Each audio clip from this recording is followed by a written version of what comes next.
2 Samuel chapter 9. David honors Jonathan's son Mephibosheth. This chapter is a charming episode of faithful and gracious love shown to a son of a dear friend.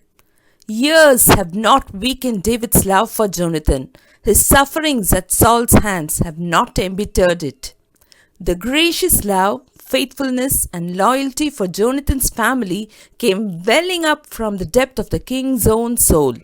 The grace, honor, and blessing that David offers Mephibosheth is fascinating. David's kind question, verse 1. David and Jonathan had made a covenant with each other. 1 Samuel 18:3 renewed it again when David had to flee from Saul. 1 Samuel 20:14-17 and verse 42. Jonathan had asked David, "Do not ever cut off your kindness from my family, not even when the Lord has cut off every one of David's enemies from the face of the earth." 1 Samuel 20:15. David did not forget his promises to Jonathan.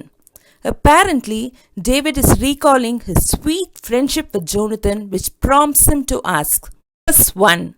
Is there anyone still left of the house of Saul to whom I can show kindness for Jonathan's sake?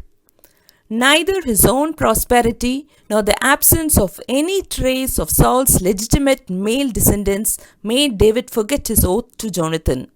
Years have not weakened his love for Jonathan. David's intimate friend, whose love had once been an honor to the shepherd lad, asks this spontaneous and self-motived question. A heart so faithful to its old love needed no prompting either from men or circumstances. Ziba, a former servant of Saul, tells David about Mephibosheth, son of Jonathan, verses 2-4. Verse 2. Now there was a servant of Saul's household named Ziba. They summoned him to appear before David, and the king said to him, "Are you Ziba?" "At your service," he replied. David could only learn that there was a descendant of Saul still living and could only learn where he was through this servant named Ziba. This meant Mephibosheth was in hiding. Inquiries are made and a man named Ziba, who had formerly been a servant of Saul's household, is summoned to the palace. Verse 3. The king asked, "Is there no one still alive from the house of Saul to whom I can show God's kindness?" Ziba answered the king, "There's still a son of Jonathan. He is lame in both feet." God's kindness. Yes, David wanted to show Saul's family the same kindness God showed to him. A son of Jonathan. This means that according to the prior dynasty of Saul, Mephibosheth had the right to the throne. He was a son of the firstborn son of the king, and other potential heirs were dead. In a political sense, David could see Mephibosheth as a rival to his throne. Knowing that, David still had kind feelings towards Saul, Jonathan, and their tribe. He wanted to help all who are left of Saul and Jonathan. David is motivated by his love for Jonathan and his honor in keeping the covenant he made with Jonathan. Verse 4. Where is he? The king asked. Ziba answered, "He is at the house of Machir, son of Ammiel, in Lodebar." Machir, the son of Ammiel, was a man of great wealth. 2 Samuel 17:27 and 28. Lodebar is a city located in Gilead, east of the Jordan, about 10 miles south of the Sea of Galilee and north of the river Jabbok.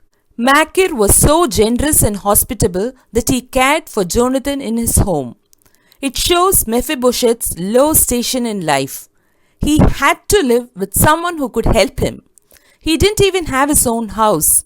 He lived in the house of another man. Mephibosheth makes a humble appearance before David. Verses 5-6. Mephibosheth was 5 years old when Saul and Jonathan died. Now Mephibosheth had a young son. Verse 12. So he must be approximately 30 years old. David had taken many years to do what he promised to Jonathan.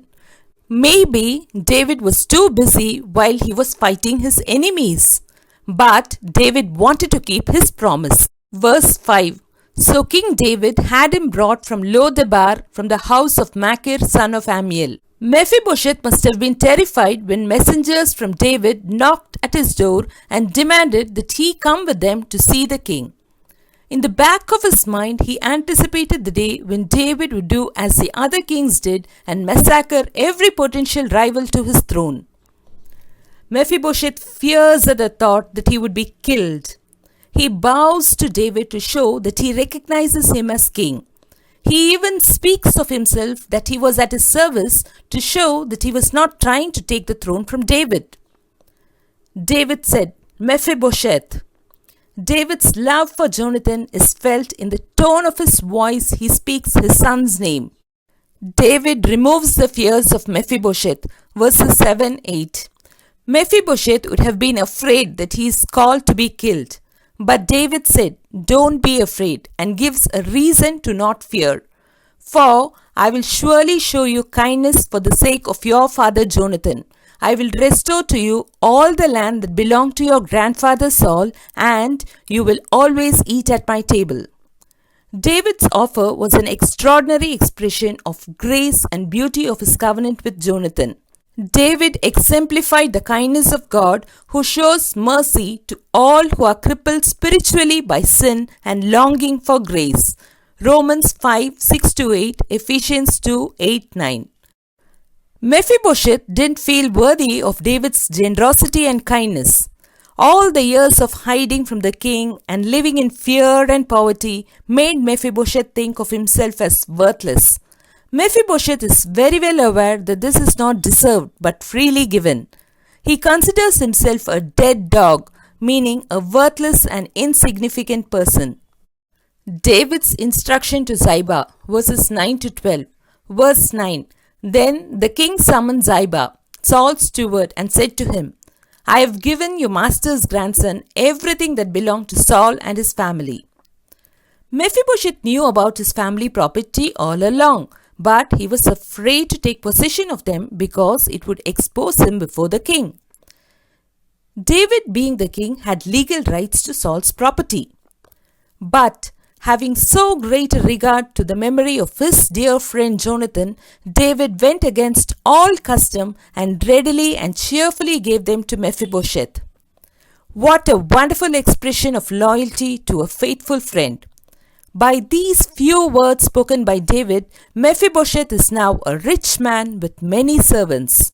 Verse 10. You and your sons and your servants are to farm the land for him and bring in the crops so that your master's grandson may be provided for. And Mephibosheth, grandson of your master, will always eat at my table. Now Ziba had 15 sons and 20 servants. This number shows the power and influence of Ziba. It also shows that the land given by David was substantial.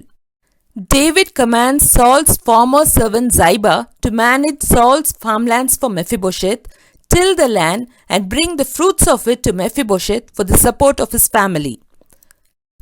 And Mephibosheth, grandson of your master, will always eat at my table. This is repeated for the confirmation of it and to show that he should be treated with equal respect as the king's sons did. David gave Mephibosheth the honor of a close relationship with the king. The privilege of eating at the king's table is a high honor that Saul had once bestowed upon David.